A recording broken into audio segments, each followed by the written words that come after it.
Welcome to, I guess, part number 2 of these adding and subtracting vectors as you're going to be going in most likely in grade 12, or if you're looking at this in kind of elementary post-secondary courses on math or possibly even physics. So in this part 2, what I want to do is I want to be able to compare for you what I did in part number 1 in these adding and subtracting. And in that part number 1, I talked about a few things, but one of the items that I talked about was when you're adding and subtracting vectors, you can break them down into their x and y components, and you can add and subtract them that way, which is actually pretty useful. Now, I'll put up a link up above there to part number 1 for anyone who's going to be interested. Now, in this video, I want to be able to contrast that particular method with another very popular method, and that is the parallelogram method of adding things up. So in this case, you're not actually breaking things down into their x and y components, but you're just adding them directly, and you typically, at least the way that I do it, is you'll utilize your sine laws and cosine laws to be able to find the resultant vector. So that's one of the things that I want to be able to talk about. Now, the nice thing is once you do grasp the parallelogram kind of idea with respect to the calculation of the resultant vector, there's also some properties that you probably should know, in particular for addition. So one of those properties is the commutative property. So that means that we don't really care, okay, when we're adding the vectors, which vector comes first, which one comes second. So you'll see that. And then there's the associative property, which means that if you have, 3 or more vectors, again, the order actually doesn't matter how you're going to start to add them up. So I'll talk about that briefly. The identity property is just the fact of thinking about a zero vector, which really doesn't have any magnitude or direction, but we still have a zero vector, and we do kind of define it as the addition of a vector plus its opposite, which basically just brings us back to the resultant vector of being stuck in the same place. Okay, so I'll talk about these particular items in this video. Now, before I jump into talking about the parallelogram method and comparing it to the x and y component method of adding vectors together, I would want you to, recall your sine laws and cosine laws. So sometimes if you're a little bit shaky on these, it's always good to either rewatch it, okay, review this. I'll put up a link up above there to kind of a formal review when it is best to use the sine and cosine law. And then from that video, it can lead you to many of the others interested items if you want to be specifically talking about or dealing with examples. But in short, if I wanted to be able to talk about, kind of the sine law and the cosine law, so for any triangle, now it doesn't matter what that triangle is, okay, so I'm going to assume actually that the angles that we have, none of them are 90 degrees, because then if it's a right angle triangle, we might as well just use trig identities directly, trig ratios, okay, that are defined directly, okay, for 90-degree angles. But if we don't have that, then I want you to think about, so I'll call kind of capital A as the angle, okay, at this particular vertex. I can call capital B, okay, which is going to be this angle, and then I'll call capital C, okay, this angle. And then the opposite side, so the length of each side, I'm going to designate with small letters. So A, okay, this would be B, and then this would be a small c, so that you'll know the angles and then the sides. So this might bring back memories into your triangles in here. And then your sine law, so you can write it one or the other, depending if you want to take the reciprocal or not. But it is defined as the sine of the angle A, okay, all over the actual length of A that you see there. And it is equal to the same ratio as your sine of the angle B, okay, divided by the side of the length of B. And then you can take sine of C, okay, divided by C itself. Now, for our purposes, we just kind of have to remember this. It's not really necessary to know where it comes from and so on. If you want, you can certainly look up on my site, the 1mjourney.com, click on the math content, and you'll find all the proofs for all of this.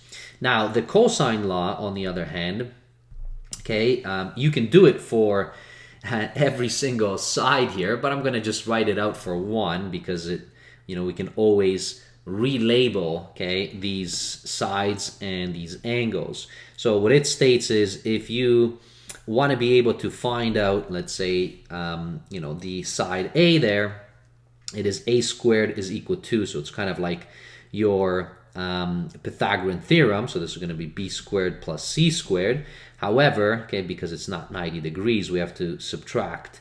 This is going to be 2 times bc, and this is the reason why it's called the cosine law, because we have to take the cos of that angle A, and I'll put this in brackets so those two c's don't get stuck together. So this is the cosine law, and we kind of have to be able to know these if we want to be comfortable in utilizing the parallelogram method to be able to add. So not just visually to use it, but also to actually do the computations, and I'll do it through one particular example just to show you. All right, so here is an example, and in this example I'm going to do it both, and I'm going to break it down in its xy components, and then I'm going to just talk about what that parallelogram method actually is. Okay, so here is one example. I have two vectors here, and these vectors are actually velocities, so you see they're meters per second. That's the actual unit, and it's giving us the actual directions as well. So these are my vectors v1 and v2, and what I want to be able to do is I want to be able to add these two vectors together. That's my goal, and I want to find my resultant vector. All right, so that's my idea within here.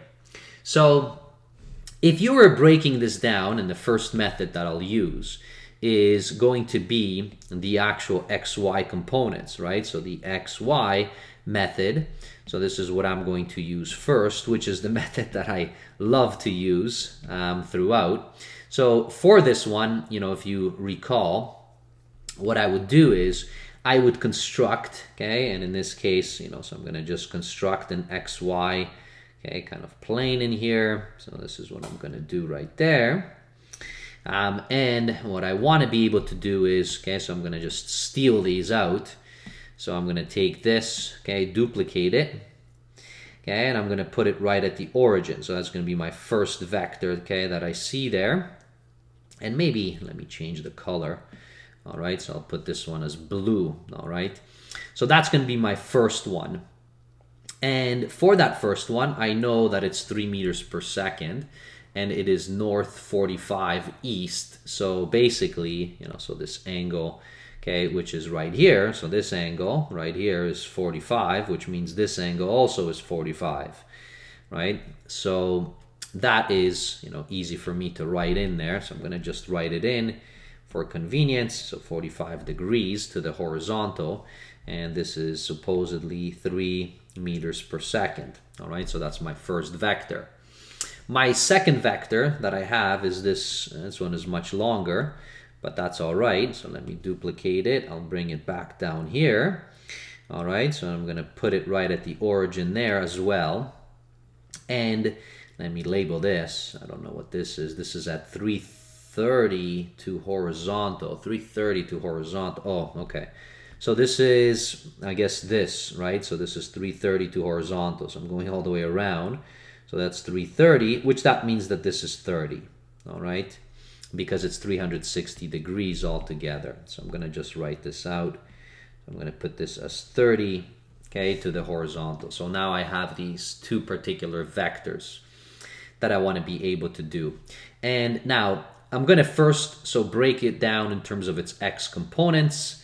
All right, so what I'm going to be doing, so this is nothing else, okay, but just simply dropping them down. So let me kind of do it this way. So I'm going to still keep it as blue, I guess. And what I'm going to be doing is I need the x component. So this component right here, I'm going to break it down. Okay, this would be its y component.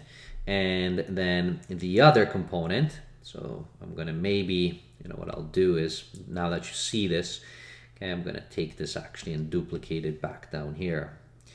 All right, so let me do it like this. So it is broken down into this. So this is its y component, right? So that one is heading up. And this is its x component right here. Okay, so that's what I have for that. So for my x component, so this x equals, and then this would be my y component, okay, equals, that's of that first vector. Well, because I know that this is 45 degrees, so I can directly find out exactly what that x component is. That's just by using, the cos, okay? So I know that this is 3 meters per second. So this is going to be 3 multiplied by, this is going to be cos of the angle, which is 45. That's my x component. And then my y component is going to be also 3, but this is going to be sine of 45. All right, at least that's the magnitude that I will have there. So I can find out exactly what these are. So sine of 45, I guess that's, what is that? Square root of, is it square root of sine of 45? I'm kind of blinking in here. It's 1 over the square root of 2, or square root of 2. Okay, so this is going to be 3 over square root of 2. Let's just make sure here. Okay, so I'll just pull this up just so that I'm a little bit, okay, if I'm rusty or not. So let's say 45. Yeah, so it looks like it's 0.7. So this is 1 divided by, right, square root of 2. So that's my unit circle. Yeah, so I was correct there. So those two are equal, actually. So those are going to be 2 equal nice components. This is going to be 3 over square root of 2. Okay, so that's what I have in there.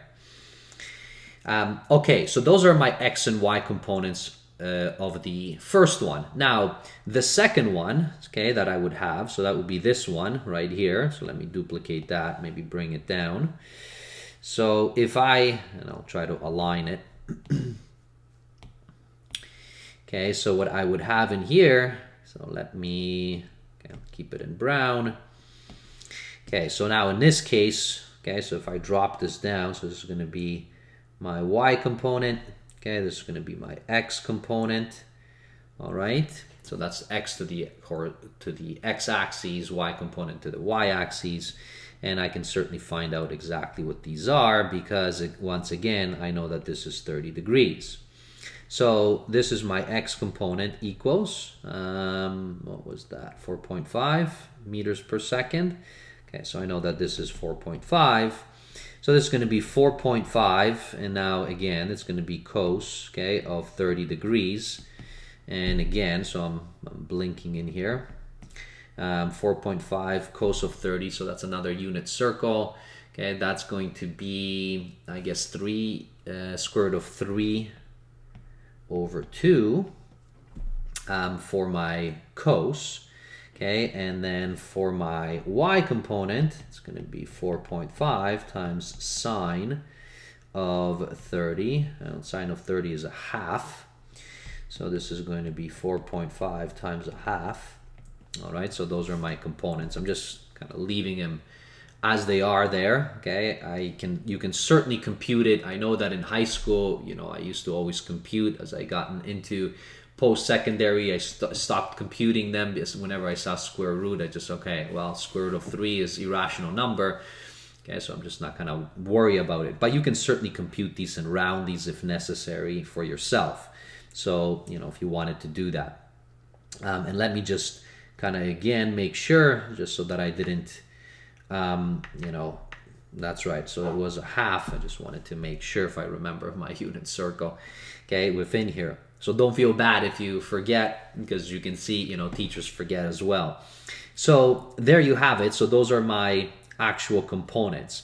And now in order to break this down, okay, and of course, notice that my x component is both to the right.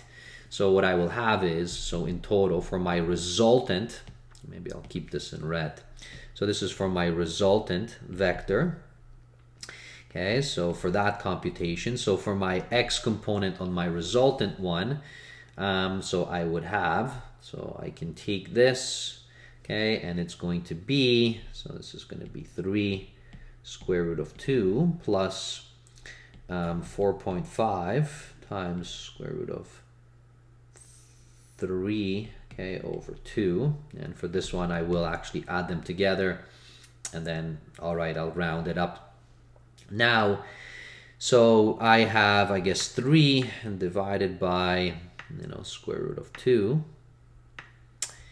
Okay, so that equals, and that answer, I have to add it to, let me keep it in brackets, 4.5 times, this is square root of 3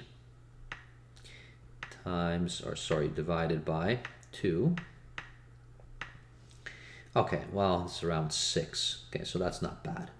Okay, I'm going to round it to 6.2. All right, so that is, and that is to the right. Okay, so I'll put a little right for my direction on that one. And then for the y component, so what I would have for my y component is, so that was, okay, so my y component is was the same here. So this was positive, right?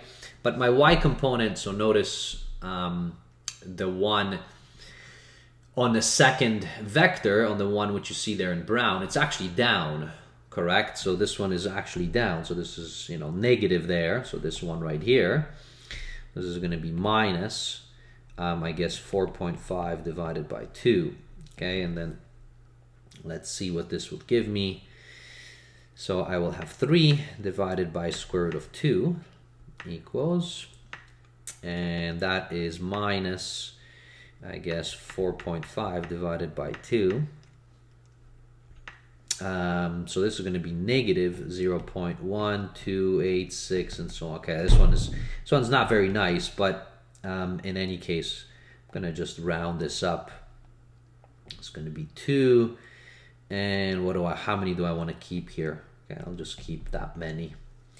Okay, and this is actually down because of that negative, as you can see there. So now my resultant, so what I would have is, so my resultant, okay, I have, this is my x component, right? So this is right here, this is 6.02. Okay, and then my y component, okay, so this is going to be down. Okay, so this is down. Now this is down very little. So this one is down 0.1287. And now if you want to find the full resultant, so that's this right here. Okay, so that is my actual resultant vector. And now if you want to know what this angle is, at least to the horizontal, we can certainly find that out, right? So, so by the Pythagorean theorem, what we're going to have is that my magnitude is equal to, so this is going to be 602 squared plus 0.1287 squared, and then we have to take the square root of that. So we'll find out what that answer is. Okay, so let me do that in here. Okay, I already have this on my calculator, so I'll square it. Okay, so I made it negative. All right, so let me just start from the beginning. Okay, squared, and then plus 0.1287 squared. So that equals, so that's my answer. And I have to take the square root of this. So answer, I guess, square root. All right, so I'll put it to square root is the same thing as to the exponent of 0.5. So it's approximately the same, again, because that piece is just so tiny, right? So this is going to be 6.0, I'll put it as 21. So that is meters per second. And now for my angle that I have to find it, because it's, I like to find it, opposite over adjacent. So you can just find it by using, okay, 10, okay, inverse, right? And this will be 10 inverse of the opposite, okay, over adjacent. And then, so we'll find what that angle is. So 10 inverse, so 0.1287 divided by 6.02. Okay, so that's a tiny angle there. So approximately 1.2 degrees. okay, or 2, 2, whatever that is. Okay, so this one is in degrees. So my full result is 6021 meters per second at, and I guess you can, you can literally say, so this was, starting from, I guess it's from the east side, 1.2 degrees, and this would be south, right? Because we're going down. Okay, so that would have been what we would have as our result. And this is the breakdown and the additions. Now, this one is definitely a nice exercise because it wasn't, something that I did in part 1 where I broke it down in terms of sines and cosines just so that you can see how you can find those components, okay, within here. But this is exactly what you would do. Now, if I start off, back with this again, okay, so within here, so let me actually copy this whole thing down. So if I'm going to be doing, let's say, I'll take this, okay, within here. Actually, I can put that right here. Let me copy it. And I just want to show you the parallelogram method. So let me copy this, paste it in here. Okay, so you saw the first one. So it took us quite a long time to be able to do that one. And then, so now in terms of the parallelogram method, okay, so what is this parallelogram method all about? Okay, well, it does something very similar. So it's going to take your vectors. So first, let me just illustrate the parallelogram method. So it takes the two vectors that you want to be able to add together.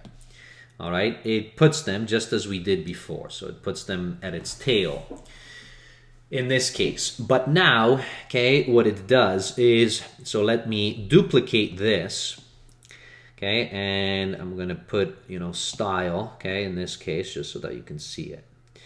Okay, so if you duplicate it on the other side, you can certainly do that, right? When you can add the vectors together, okay? So that would have been putting them in this particular way. Okay, so now, okay, and now the other one, okay, so this one right here, so if you duplicate that, okay, and now I'm going to take this, okay, change its style, okay, and put it, okay, in this way. All right, so let me shift it back down. Okay, so this is what we would have, okay, within here. So this is, okay, our actual, vectors results. Now, okay, so as I take this, okay, now it doesn't matter what I do to it. Okay, now, of course, we do know what the results are. Okay, so within here. So for this, we said this was 4.5. This was, we said, was 3. I'm going to drop the unit momentarily. Now, we actually know, okay, the angles here. So we know that one was 45 and the other one was 30. Okay, so I believe, yeah, so it was 45 and 30. So this angle, we actually do know. So this one right here, we know exactly what that angle is. So this angle becomes 45 plus 30, which is 75 degrees, right? And why this is called the parallelogram method. So your result, okay, so the result that you have, so that would have been, this is our result, okay, that we would have. Now, that is the diagonal of the parallelogram that you have created by extending the two vectors on both sides. So why is this the parallelogram? Because of the fact that these two, okay, so clearly these are the same because I just shifted it over, and these two are also the same. And not only are they the same, they're parallel, right? So these two are parallel together, and then this one is parallel with that one, and it creates a parallelogram. So you would say, well, that looks like the same thing. Aren't you just doing the same thing? You're adding one vector and then another one, and then you're trying to find the resultant. Yes, you're correct, right? So we certainly are doing that, okay, within here, and we can find out okay, what the actual results are, okay, with respect to our vectors as we would plot them up.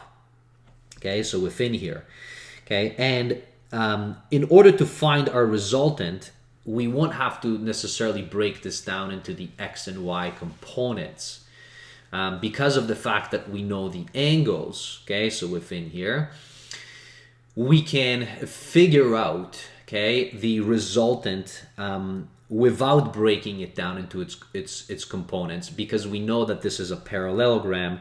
So therefore, we know what all the angles are. Once you know this angle right here, we also know that this angle is the same, right? So the opposite angles are the same. And now, what do we know, okay, about a parallelogram? So the summation of all of its angles are equal to 360 degrees, right? So we know that. Okay, so that's something that we can figure out, and therefore we know this angle and this angle.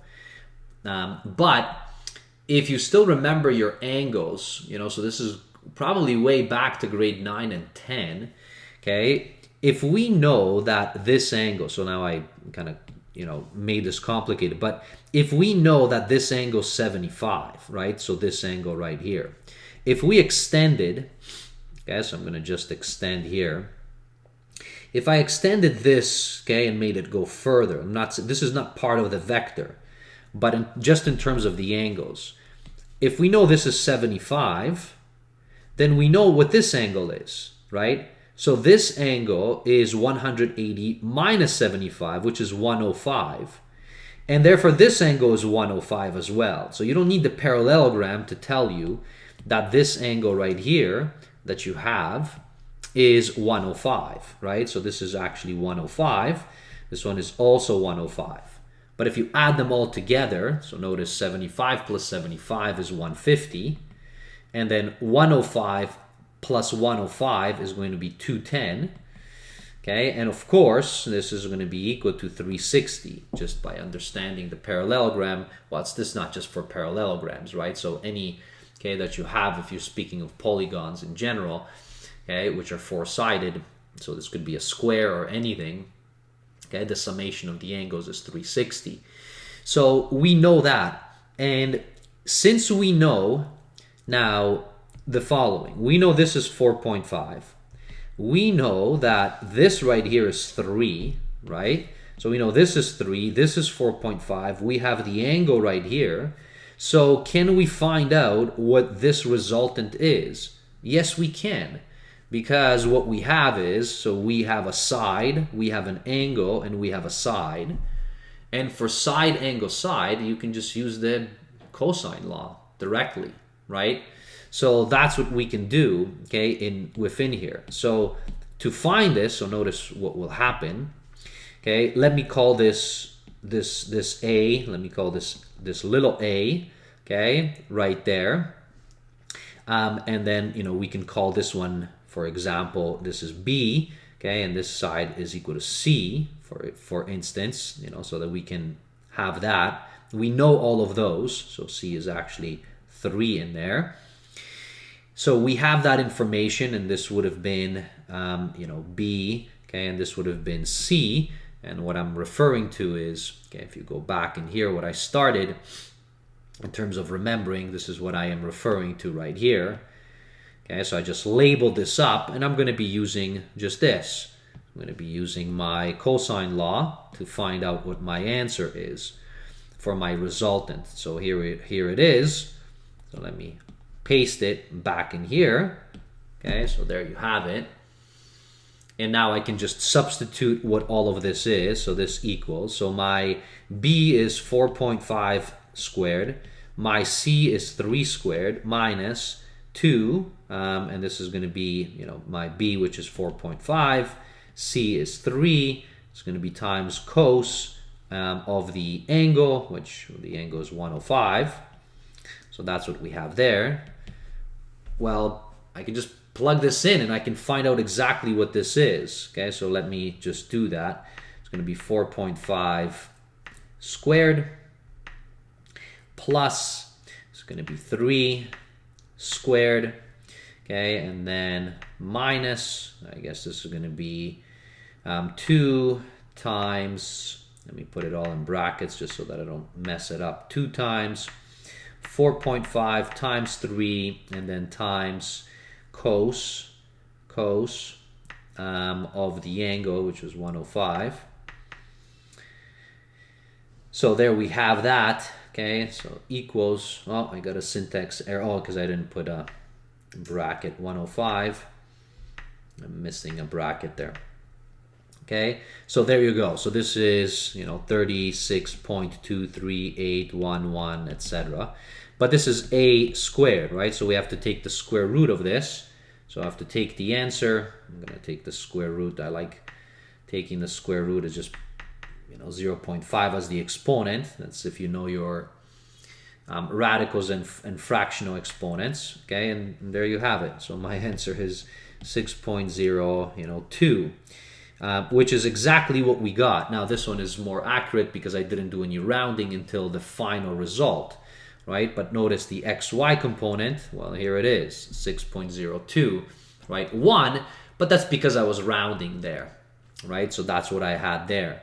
Now, you might say, wow, okay, so this is pretty cool. I can find out what that is, that resultant, by just using the cosine law, and you're correct. You can use it within here. So that's pretty neat, and it's basically creates a parallelogram.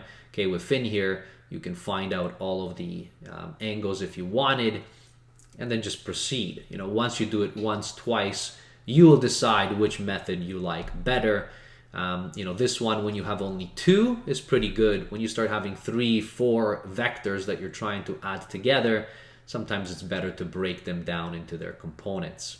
But this is certainly something you can do. Now, you might say, well, we know the magnitude because that's what we found, but what about the angle, right? Because it's a vector still. So what if you wanted to find what the angle is?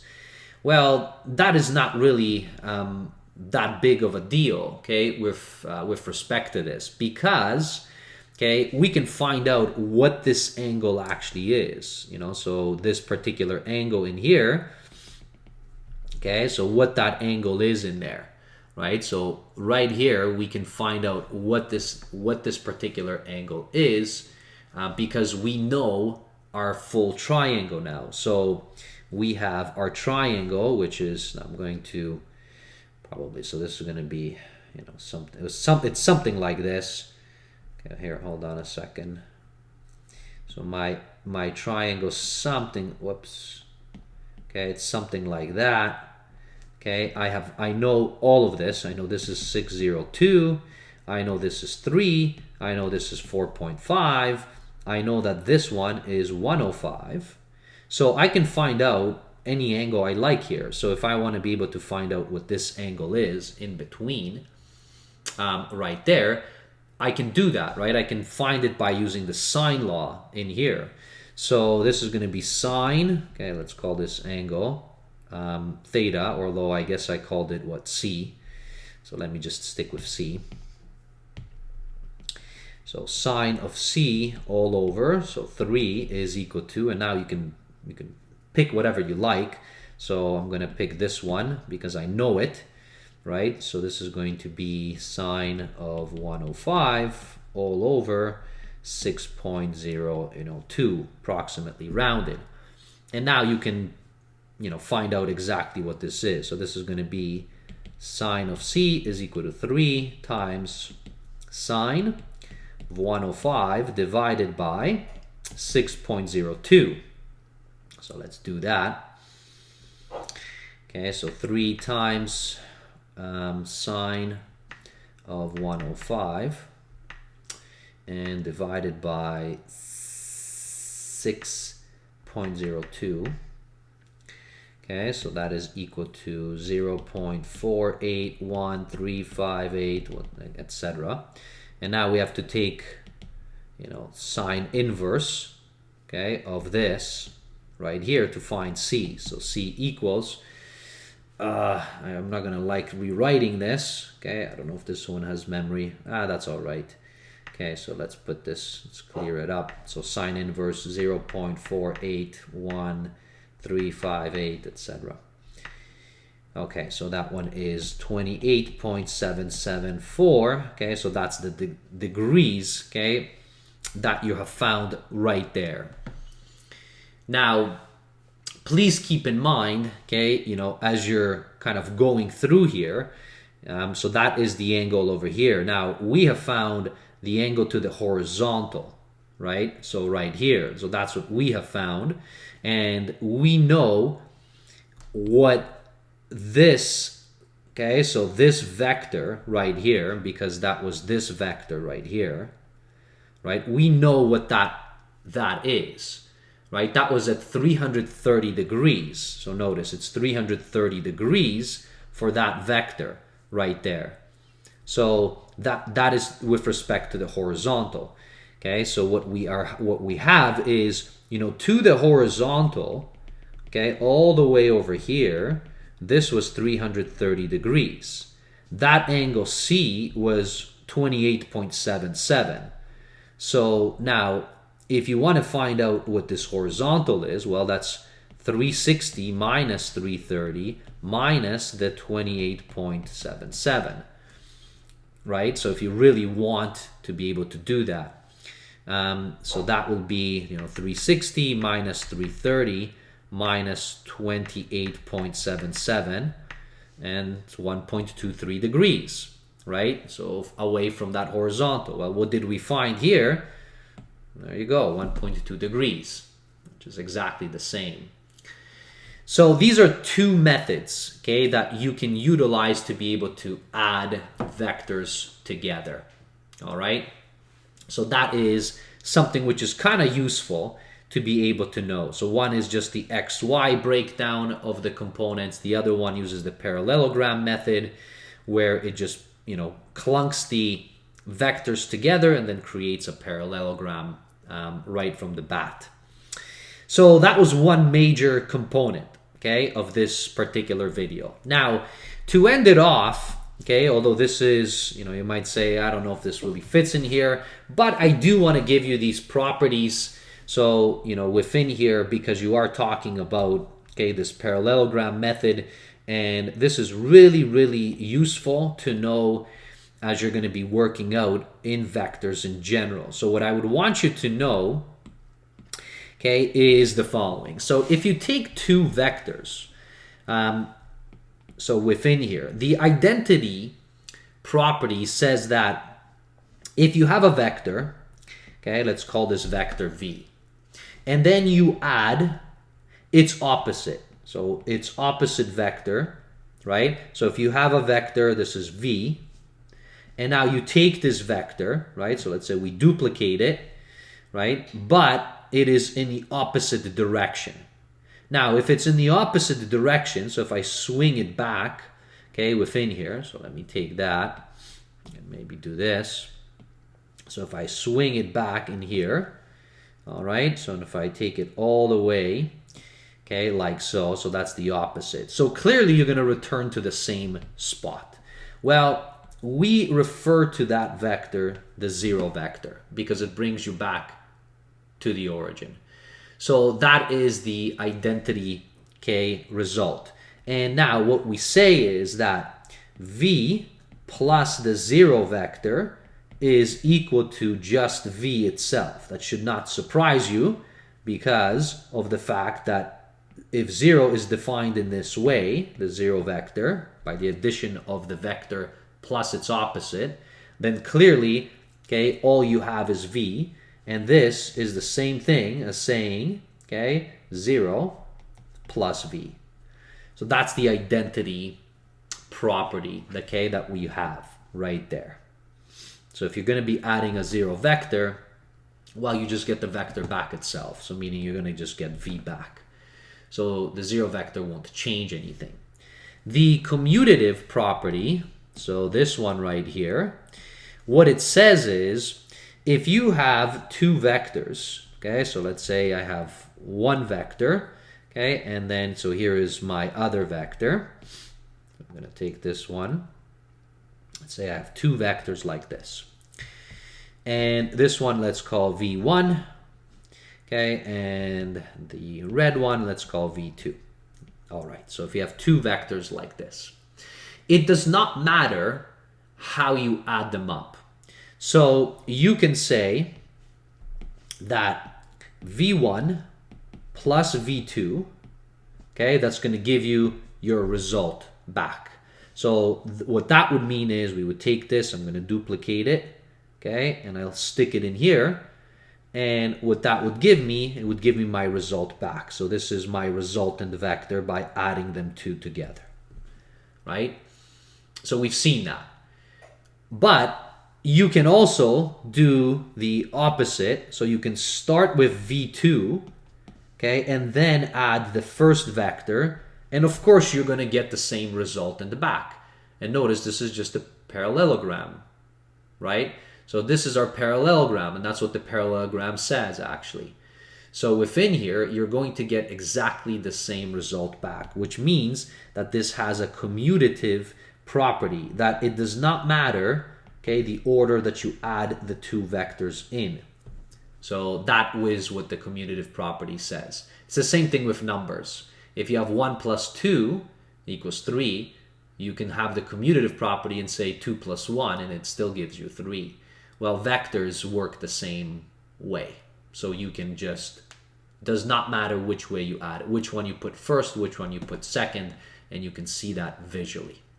Now, the associative property, so if you're talking about the associative property, this one actually is referring to 3 or more vectors, but it's talking about the same thing. So the associative property, if we added one more vector in here, then what we would have is, let's say if you had v1 plus v2 plus v3, okay? Now, if you're going to be adding these, it should not matter, how we're going to be adding them together. So for instance, I can add these two together, and then I can add v3. So I can get the result and then get v3 back, right? And this is the same thing if, okay, you were adding these all together, but instead of doing v1 plus v2 first, you said, well, I want to do v2 plus v3 first, find the result, and then find, okay, the vector by adding v1 to that. It does not matter at all. All right, so that's the associative property that you have. So you can actually swap them, okay, within. And now visually, you can also visualize this as well. So for instance, if you see there right on top, so if I steal this, okay, in here, so duplicate it, bring it down. So, you can imagine, so v1 plus v2, so this is v1 plus v2, so I get my resultant vector back. And let's say, my v3, okay, was, let's say this was v3 right here. Okay, so what I would do is I would add these two first. So v1 plus v2, and I would get this result right there. And then I wanted to add v3. Okay, so then what I would do is I would say, well, here's my v3, okay, added to this. And now the overall result, of course, okay, would be all of this. That would be my resultant vector, right? If I went in this direction. But if I did it in the other direction, so first if I said, let me say v2 plus v3, okay, fine. Well, here's my, v2 over here. So let me duplicate. So that's my v2. All right. Here's my v3. Duplicate. So let's say I have that. So that is now v2 plus v3. So that's my result. Okay, I will get. And then now I will say, okay, well, if I add those together, okay, within here, so what that will give me is, so if I would do that, here's my result. Okay, so this is v2 plus v3. I'm going to drop the vector symbol on top of them. And now I say, all right, well, now you want to be able to add v1. All right, so that v1, okay, so I'm going to duplicate it. okay, right here. But that v1, okay, within here, so notice, it's first, right? So this is first, so I have to put this first, okay, right here. So it's going to be my v1, okay? And then I'm going to take my result, so this right here, okay? So to my result right there, and notice what we will get, it's going to be my pink over here. Well, that's not what I wanted. I wanted to have a vector. Okay, perfect. And there you go. That's your result. And now if you take these, they should be the same. So if I duplicate it, there you go. That's from here. And if I duplicate this right here, well, check it out. I mean, I can drop them right on top of each other, and they're exactly the same, okay, within there, right? So there you have it. That's what the associative property says. So it says that if you're going to be combining vectors, you can take the first two, or you can take the last two, and then do your additions. That is the associative property. So I'm going to end it here, okay, within this particular video. I think it's a lengthy one, but hopefully it gives you a good sense of, okay, breaking down things into XY components, and then you can utilize very easily the sine and cosine laws to find out your resultant vectors as well in a parallelogram style of vectors. And then, you know, you've seen, okay, properties, the identity property, commutative property, and then the associative property, okay, visually and kind of in its form written out. Thanks for watching. We'll see you in a future video. Bye, everybody.